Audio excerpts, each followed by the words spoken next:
Hey guys, welcome back to Ravenclaw Reads. I'm Courtney and I'm joining you here today with a book shopping slash haul of books that I've gotten and accumulated over a couple of days. So I am inserting footage of me browsing a new Barnes & Noble. Last weekend I was so excited. I wanted to just browse. I really am working on my digital books, although all the books I have today are physical copies. But I wanted to just browse Barnes, and my husband has suggested a new location, and so you'll see some clips of that. And then I didn't actually buy anything there, but I picked up a few things the next day at my local Barnes. Plus I have a huge haul from Book of the Month Club, so I'd love to share all of those with you. So let's get started.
I found in this year, and I know it's only March, but because I read so many books last year, I'm really having a hard time finding interesting and captivating books that I want to read. And so when I go to the bookstore and I'm browsing on Kindle, sometimes it's hard for me to find things. So I'm really trying to push myself out of my comfort zone.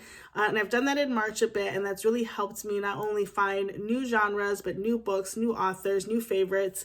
And that's so helpful. So when I went to Barnes in my neighborhood, I came across a few books that I wanted to pick up. This is an accumulation over a few days, so I didn't just like ball out at Barnes. I've been holding them for this video. Okay, so the first book that I picked up recently is Ill-Fated Fortune. This book is by Jennifer J. Chow. This actually just came out, I want to say last month, and I heard about this book on Tiffany's channel. She's the Beach Bum Bookworm. She did an interview with Jennifer J. Chow, and I've read her other books, and she said she had a new series coming out, and this is the first book in that series. This one says, Felicity Chin grew up literally hanging on to mom's apron strings in their magical bakery in the quaint town of Pixie, California. Her mother's enchanted baked goods, including puffy pineapple buns and creamy egg tarts, bring instant joy to all who consume them. Felicity has always been hesitant in the kitchen herself after many failed attempts, but a takeout meal gone wrong inspires her to craft some handmade fortune cookies. They become so popular that Felicity runs out of generic fortunes and starts making her own personalized predictions. When one customer's ill-fated fortune results in his murder, Felicity's suspiciously specific fortune has the police focusing on her as the main culprit. Now Felicity must find a way to turn her luck around and get cleared from suspicion. So this sounds really good. Like I said, I've read Jennifer J. Chow's writing before, and I really enjoy it, and so I wanted to pick this up. Looking forward to getting into that. Then I was kind of like digging around for some books, because again, I'm trying to get out of my comfort zone, and I found a couple in the YA section. One is, they're not, either one of them are really out of my comfort zone, but I just didn't have them yet. So I finally picked up The Last in the Bad Blood series. I'm slowly working through this series. I'm on book 3 right now. I have book 2 and 3 on my Kindle. And so now I have the physical copy of book 4. I have book 1 as a physical copy too. And so I have been dragging on book 3. I think I maybe rushed them too much or whatever, but I want to get back into it. So I wanted to have this on hand. The back of this one says, when Casey Hobbs joined the FBI's Naturals program, she had one goal: solve her mother's murder. But now everything Casey thought she knew about that night has been called into question. The people holding the truth captive are more powerful and dangerous than anything the Naturals have faced so far. And as Casey and the team work to uncover the mysteries of a group that has been killing in secret for generations, they find themselves racing against a ticking clock. With the bodies piling up, Casey, Dean, Leah, Michael and Sloan have to decide what they're willing to risk for a case and for each other. So, and this is the conclusion. So it says all of your burning questions will be answered. I'm not in a rush to read this. I just kind of wanted a book in that moment, and I knew this one. And so I hope to finish up the Natural series, hopefully this year. I didn't love this series, but I think it's something you can fall back into because I like Jennifer Lynn Barnes' writing style. So, okay with that one. Then I picked up a book that I had my eye on for a while, and I actually had suggested it for my oldest daughter, but when I saw it again at the store, it's 50% off, so obviously. And this book is a YA book called Straight Expectations, and I really am trying to diversify all of my reading, and so I was interested in this topic. So it says, 17-year-old Max has always been out and proud, but every time he looks around his small school, he sees straight couples everywhere. Romance is everything he's ever wanted for himself, but there are a few queer boys to choose from. When his frustrations get the better of him, he lashes out at his best friend Dean and wishes he were like everyone else and that he and Dean had never been friends. Max gets more than he bargained for when he wakes up to find his wish has come true. His feelings for boys have vanished, and so has Dean, and he's gotten exactly what he wanted: a girlfriend. With his identity turned upside down and his relationship with his family in tatters, Max set out on a journey of rediscovery to find a way back to the life he took for granted and the love story he thought he'd never have. So I just thought this sounded interesting in general, and probably some comedy in there. The cover is really nice as well. Like, look at the image of himself after the wish. So excited to get into that. Okay, now let's look at the Book of the Month Club books. So I actually, in the month of March, picked up 5 books. I never do that. But here's what happened. So the Book of the Month Club book, you got to get it, right? And then I had to get it because there is an add-on book that I wanted that I had to get. And you can't get an add-on unless you do the Book of the Month. Then I got a free book for being like a BFF status. I got one of the books that are on the Book of the Year nominees. The winner of the Book of the Year was actually Yours Truly by Abby Jimenez, and I loved that book, so happy for her. But the other options were Lisa Jewell, None of This Is True, which I have. Shark Heart, a love story, did not seem interesting to me. Wayward by Amelia Hart also didn't. And The Wishing Game by Meg Schaefer. I'm not sure what this is about, but this is the one that I picked because I had heard about it. So let's look at that cover real quick, then I'll go over the other ones. So here's The Wishing Game by Meg Schaefer. I always say that I don't care for hardcover books, and then I just get a box of 5, and I'm like, oh, I love these. So I can't wait to add them to my shelf.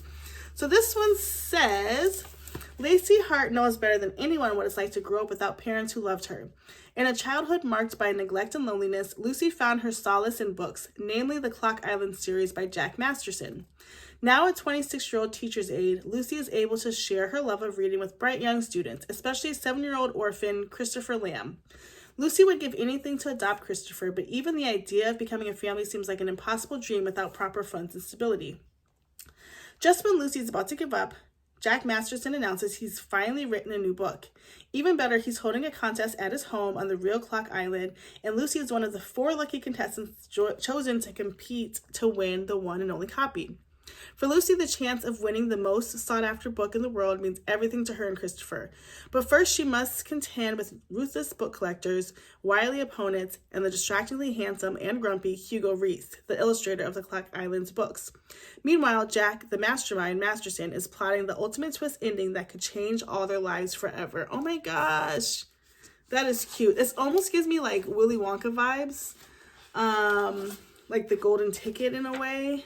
Oh, I'm so excited. Okay, that is so good. Okay, so I'm just flipping through it. You guys caught me. Okay, not too long either. It's like 278 pages. Really good. That sounds really good. I like that. I also picked up a book that's kind of been on everybody's radar. This is The Fury by Alex, how do we say his last name? Michaelides? I don't know. He wrote The Silent Patient. I still have not read The Silent Patient, but I want to desperately. I just have not. And I've just seen this book everywhere. If you are not already with Book of the Month, whenever you get an extra book, it's only $10.99. And that is amazing, seeing as like the price of everything is so expensive right now, but this book would be more expensive on Kindle, and the hard copies are close to like $30. So yeah, it's $28.99 for the hard copy, and I got it for $10.99, so that's why I love it. So this says, this is a tale of murder, or maybe that's not quite true. At its heart, it's a love story, isn't it? Lana Farrar is a reclusive ex-movie star and one of the most famous women in the world. Every year, she invites her closest friends to escape the English weather and spend Easter on her idyllic private Greek island. I tell you this story because you may think you know this story. You probably read about it at the time. It caused a real stir in the tabloids, if you remember. It had all the necessary ingredients for a press sensation: a celebrity, a private island cut off by the wind, and a murder. We found ourselves trapped there overnight, our old friendships concealed, hatred and a desire for revenge. What followed was a game of cat and mouse, a battle of wits, full of twists and turns, building to an unforgettable climax. The night ended in violence and death. But who am I? My name is Elliot Chase, and I'm going to tell you a story unlike any you've never heard. Oh my goodness, that sounds good. So I'm so excited because I had talked about this in my weekly vlog, so if you're not subscribed, make sure you do that, because I post a weekly vlog, or at least a weekly wrap-up, every Sunday. And I had talked about how I'm kind of in a slump of books just because I've read so many last year, and I'm just trying to like get out of my comfort zone, as I keep saying, and just trying to find different books, and this is exactly what that is. So the next book that I picked up is Ruthless, Vows by Rebecca Ross. I've had my eye on this for a while. I do have Divine Rivals, and I have not read it yet. But again, for $10.99, I wanted to get the sequel just in case I read it, because I hear the sequel is better than the actual Divine Rivals. So this one says, 2 weeks have passed since Iris Winnow returned home bruised and heartbroken from the front, but the war is far from over. Roman is missing, and the city of Oath continues to dwell in a state of disbelief and ignorance. When Iris and Addie are given another chance to report on Dacre's movements, they both take the opportunity and head westward once more despite the danger, knowing it's only a matter of time before the conflict reaches a city that's unprepared and fracturing. Since waking below in Dacre's realm,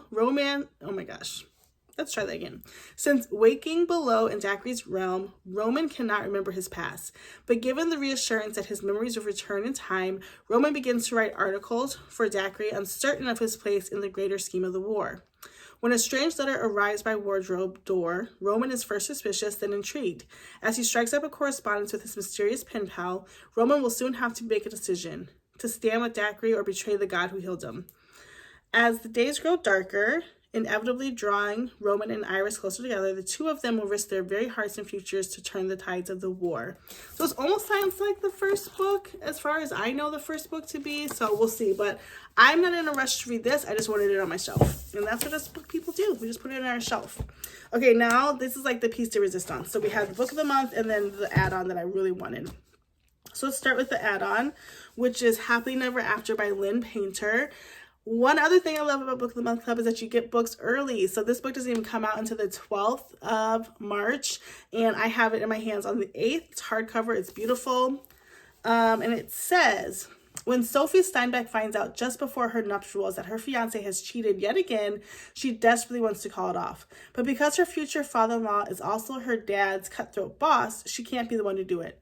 Her savior comes in the form of a professional objector whose purpose is to show up at weddings and proclaim the words no couple usually wants to hear at the ceremony: I object. Oh my gosh, that's so cute. During anti-wedding festivities that night, Sophie learns more about Max, the objector's job. It makes perfect sense to her. He saves people from wasting their lives, from hurting each other. He's a modern-day hero, and Sophie wants in. The two love cynics start working together, going from wedding to wedding, and Sophie's having more fun than she's had in ages. She looks forward to every nerve-wracking ceremony where they save the lovesick souls of the betrothed masses. As Sophie and Max spend more time together, however, they discover that their physical chemistry is off the charts, leading them to dabble in a little hookup session or two, but it's totally fine because they definitely do not have feelings for each other. Love doesn't exist after all. And then everything changes. A groom-to-be hires Sophie to object, but his fiancée is the woman who broke Max's heart.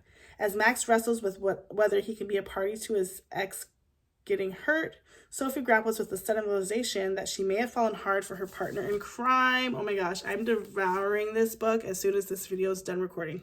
Like, immediately going to the couch and tearing this up. I cannot wait. Let me just put my bookmark in right now. This bookmark says, let's get to the bottom of this. Yes, love it. Done.